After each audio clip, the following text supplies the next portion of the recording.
Here are the 5 stories in reverse order, starting from the last one in the original file, separated clearly and presented in English with minor corrections only for readability, fixing obvious typos like bed, bad, repeated words, and punctuation while preserving the original wording and tone. Story 1. I was 16 years old, and the summer had just started. Our grandparents were treating the whole family to a 10-day cruise. It was a Royal Caribbean cruise, and we were going to Florida and the Bahamas. It was me, my 2 brothers, my sister, and her boyfriend, my parents, my aunt and uncle, my 2 cousins, and my grandparents. I spent most of my time hanging out with my older brother Rob, who was 20. We got to share a room together even though it really wasn't allowed. We just claimed that our dad was staying with us in that room. One night, me and my brother were in the nightclub of the ship. I snuck in using someone else's ship ID card. When I was in there, I noticed some older, creepy-looking man sitting by the wall, and I was sure he was staring intently at me. I made a point of moving around to see if he was really looking at me, and his head turned to face me wherever I went. I was feeling really uncomfortable, so I left right then and there. I coincidentally found my sister and her boyfriend sitting by the bar outside of the club. I sat down with them for a bit, and a few moments later I saw the same man from in the club now out by the bar, sitting across the room, and he was still staring at me. I looked away and pretended not to notice, but my heart was racing at this point. I contemplated whether or not to tell my sister, but I ended up not telling her. I don't know why. I left the bar and started speed walking back to my room.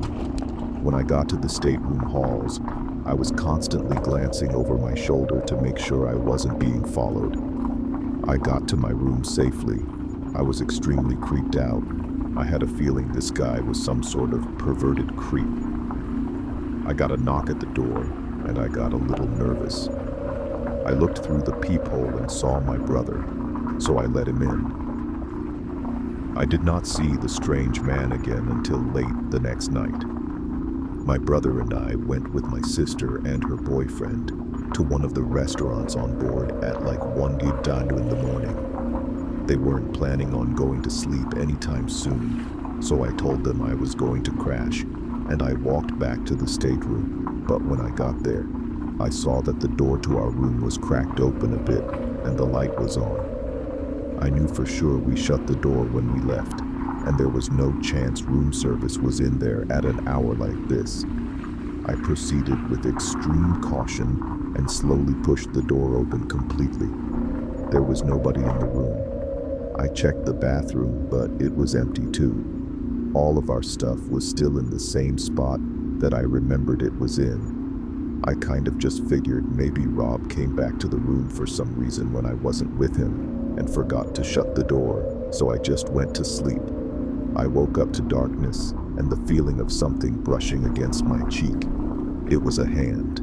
I pushed it away, telling Rob to knock it off, but when I noticed, even in the dark, that the figure by my bed wasn't Rob's bed, I let out the most blood-curdling scream you have ever heard. Rob jumped up and turned the lamp on, and there was the man from the club standing next to me. Rob jumped on him and began throwing punches. I joined in, and we took down the man. It wasn't even a minute before frantic knocking came at the door. It was my parents. My dad held down the man while we called the customer service center. They sent up 2 security workers, and he was sent to the jail of the ship for the remainder of the cruise. I'm not sure what happened to him afterwards, but this has emotionally scarred me, and I don't think I can ever go on another cruise again. Story 2. When my sister was in her 20s, she was on vacation with her now husband, and one of their destinations was St. Martin. They had rented a car to get around and such. One day while doing sightseeing, they were on some side road that was rather isolated from any buildings or signs of civilization. It was a nice scenic route to take, but other than that, my sister tells me that it was a pretty dead road, so it probably didn't lead anywhere important. They eventually came up to something odd. There was the back of a car sticking out of the crops on the side of the road. As they pulled up closer, they could see it was some unbranded, rusty neon blue car that had seemingly swerved into the crops. My sister's husband pulled up and stopped the car, telling my sister to wait in the car. He got out to check it out. From what my sister tells me, her husband looked through all the windows of the car for anybody at all. She watched as he then looked down and jumped back at something. She then got out of the car to see what was wrong. They both got down low to have a look underneath the rusty old car. What they saw was horrifying. There were two grown men with large knives in their hands, along with a bloody dead body laying between them. My sister's husband literally pushed her all the way back to the car and shoved her into her seat. The two men had crawled out from under the car and were now on their feet. He made it back into the car just in time to drive off down the road. They stopped at the nearest sign of civilization, making sure they weren't being followed, and called the police. Both of them seem to get uneasy when the topic is brought up, so we try not to remind them of it. But I can tell my sister has always been a bit different ever since this happened to her. Story 3. Me, my wife, and 2 kids were taking a drive all the way down to Florida from New York to go to Disney. We were in Georgia at the time, so close to entering Florida, and it was about 11 at night. I planned on finishing the drive that night, just to save the money from a night at a hotel. My wife and kids were already long asleep, so I was trying to drive as smoothly as possible on that quiet highway. At 11 Road, there were hardly any other cars at all. In fact, I didn't see any lights until up on the horizon, I saw 2 flashing red lights, not police lights, more like SOS lights. I slowed down and proceeded with caution. Upon getting closer, I saw a car parked in the middle of the road, seemingly deliberately to block traffic, along with 2 cones placed on either side and 2 SOS lights flashing on the ground. Then 2 hooded men of African American descent came from behind the car and started walking over to us. I put the car in reverse, ready to hightail it back the other way. One of the men came over to my window, and I cracked it open just enough to hear him speak.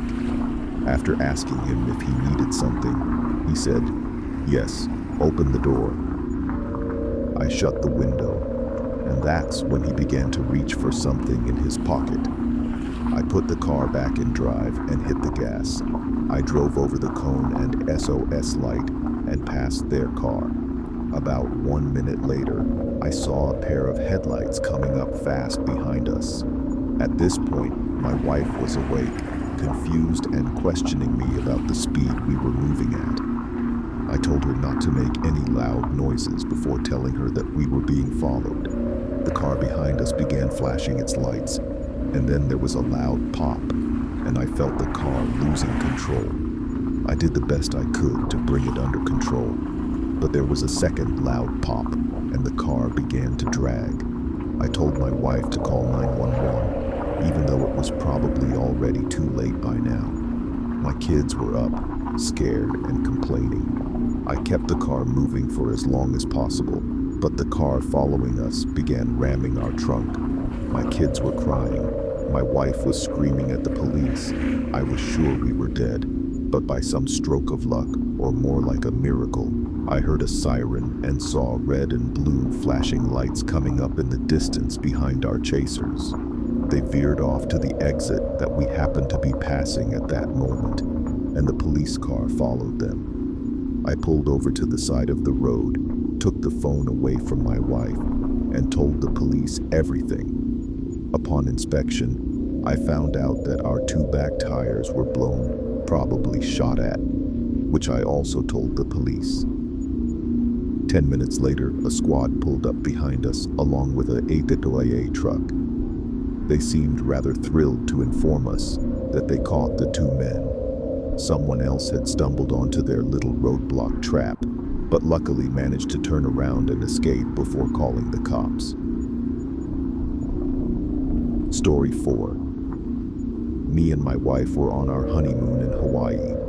We were on the island of Oahu, sitting on the beach. My wife got up to go to the bathroom, and when she got back, she told me that there was a creepy man watching her walk into the bathroom, and when she tried to walk out, he blocked her path. She only got away because there were two other people walking into the bathroom, so he got out of the way.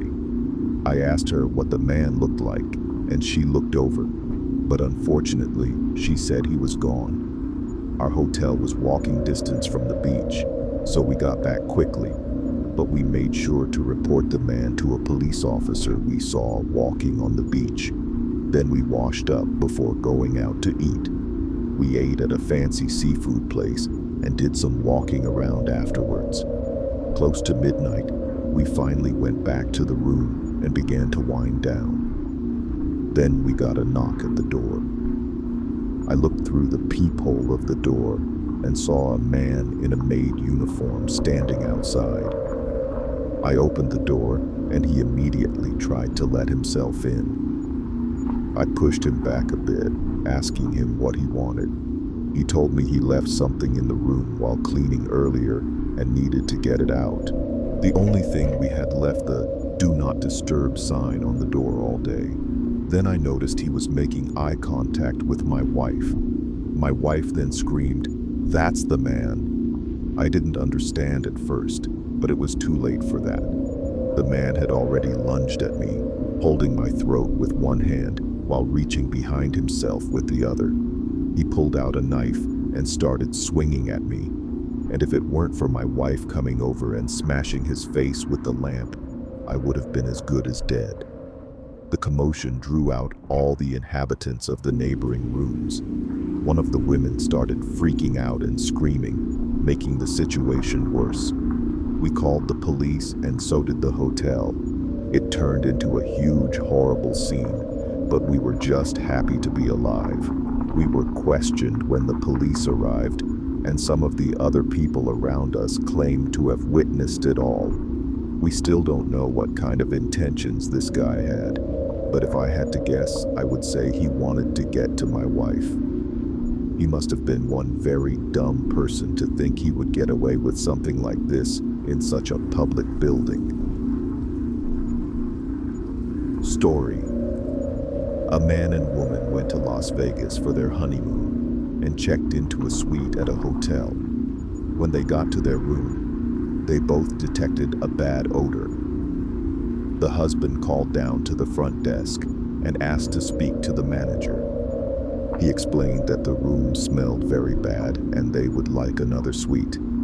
The manager apologized and told the man that they were all booked because of a convention. He offered to send them to a restaurant of their choice for lunch, compliments of the hotel, and said he was going to send a maid up to their room to clean and to try and get rid of the odor.